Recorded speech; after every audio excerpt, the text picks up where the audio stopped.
ఇది ఇక్కడ సార్కి జస్ట్ ఇలా హ్యాండ్కి ఇస్తున్నా ఇన్స్టెంట్.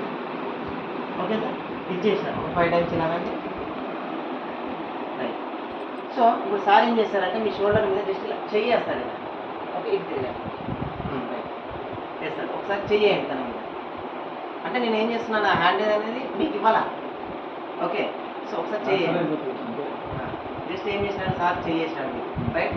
సో మీరు ఒక 5 టైమ్స్ ఇలానండి. మరి ఒకసారి చెక్ చేద్దాం అంత ఎనర్జీ ఉందా లేదా. ఒక 10 మంది ఉన్నా 10 మంది ఎనర్జీ ఎంత ఎనర్జీ ఉందనేది మీకు క్లారిటీ కోసం చూపిస్తుంది.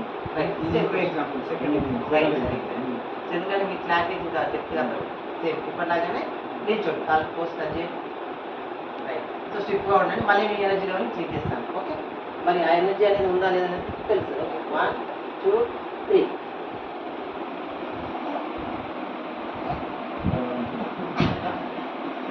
ఈ డెమో అయితే హైలైట్ అసలు ఇప్పుడు నువ్వు చేయేస్తానే ఇట్లా 5 మంది పోయింది. అంటే నాకు ఒక చిన్న డౌట్ వచ్చింది, తప్పుగా అనుకోవచ్చు. మామూలుగా ఇప్పుడు ఇది పెట్టుకున్న తర్వాత ఇట్లా అంటున్నాం కదా, ఒకసారి రేడియేషన్ పట్టుకున్న తర్వాత అవన్నీ తీసేసిన తర్వాత బెండ్ అవుతున్నాం కదా, దానికి ముందు కూడా ఇట్లా చేసి ఒకసారి చేద్దాం. చేయండి, నో ప్రాబ్లం. దీనివల్ల ఇప్పుడు ఆ ఎనర్జీ ఉంది. ఓకే, మీ డౌట్ ఏంటంటే ఇలా అనడం ద్వారా ఎనర్జీ వస్తుందని అంటున్నాను. అంటే